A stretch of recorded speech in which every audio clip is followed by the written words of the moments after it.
Assalamualaikum warahmatullahi wabarakatuh. Perkenalkan, nama saya Muhammad Fadli Rudianto. Pada kesempatan kali ini, saya akan menjelaskan penerapan database normalization pada mata kuliah Sistem Basis Data. Nah, jadi di sini ada 3 tabel yang akan kita terapkan aturan 1NF, 2NF, dan 3NF. Kita akan mulai dari tabel pertama terlebih dahulu. Nah, di sini diminta untuk diubah ke bentuk 1NF. Jadi di tabel ini kalau diberikan data akan berbentuk seperti ini. Terus kalau ingin diubah ke 1NF bagaimana? Nah, ada beberapa aturannya. Yang pertama, setiap nama atribut harus unik. Kalau dilihat di sini, setiap nama atributnya sudah berbeda jenis. Jadi ini sudah unik ya atributnya. Kemudian aturan kedua, setiap nilai atribut harus tunggal. Maksudnya itu, misal ada kolom hobi nih, terus diisikan dengan hobi bulu tangkis dan juga sepak bola. Nah, itu lebih dari satu, itu tidak tunggal. Nah, kalau dilihat di sini, data-datanya itu sudah tunggal, ini sudah aman. Kemudian aturan ketiga, setiap baris harus unik. Artinya, tidak ada data yang sama pada satu baris. Nah, kalau dilihat di sini, sudah tidak ada data yang sama. Kemudian aturan keempat, tidak ada grup yang berulang. Nah, pada tabel ini ada grup yang berulang, yaitu di kolom ruang kelas. Ada beberapa data dalam satu grup. Nah, ini harus kita perbaiki. Kemudian kita tentuin dulu primary key-nya, yakni di sini kode gedung sebagai primary key. Nah, data pada ruang kelas ini harus dibagi menjadi per baris. Misal A2 baris pertama, A2.1 baris pertama, 2.2 itu baris kedua. Nah, hasilnya akan menjadi tabel seperti ini. Ini sudah dalam bentuk 1NF. Kemudian kita akan lanjut ke tabel kedua. Nah, pada tabel kedua kita diminta untuk mengubah tabel ini ke bentuk 2NF.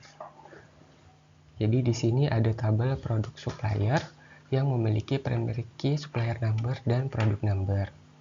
Nah, kemudian cara untuk mengubah ke 2NF itu ada aturannya.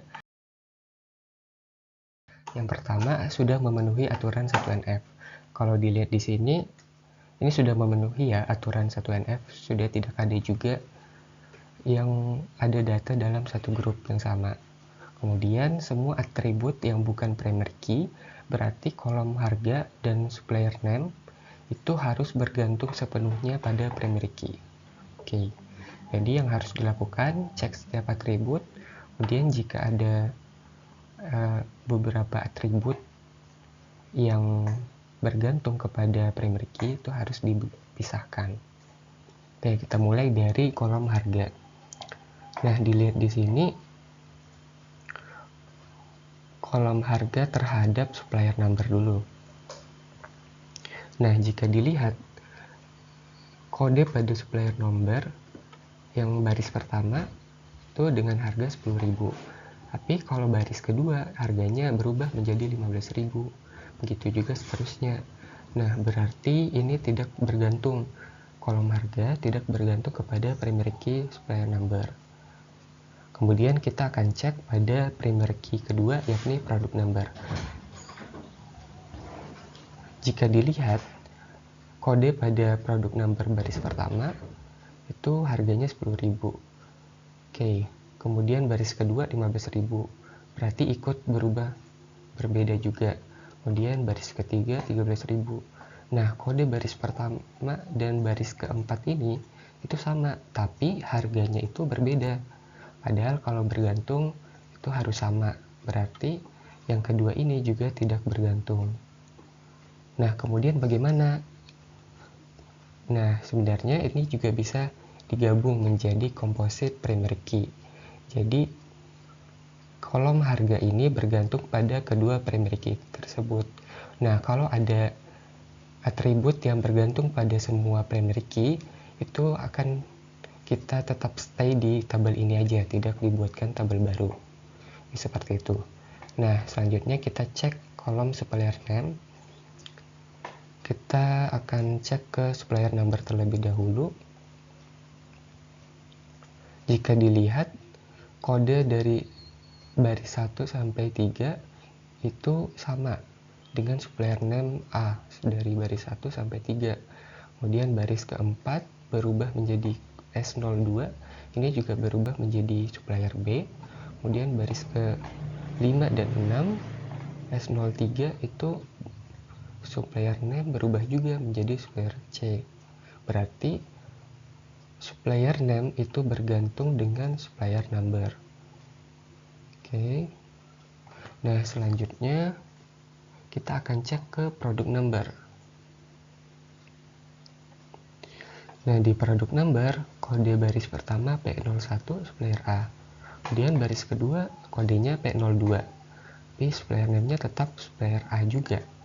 Nah, ini dapat diartikan kalau supplier name tidak bergantung dengan primary key product number. Nah, kalau ada atribut yang bergantung hanya ke salah satu atau sebagian primary key, itu kita buatkan tabel baru.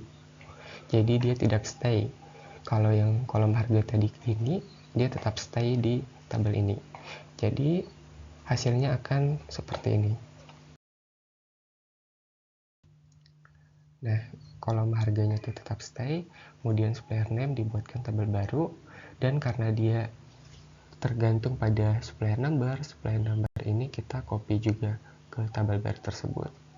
Jadi ini sudah ke dalam bentuk 2NF.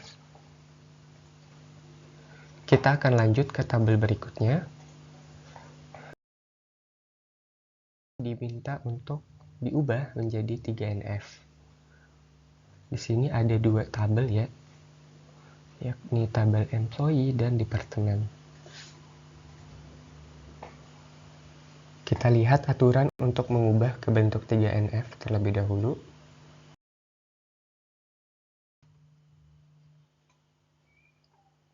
Nah,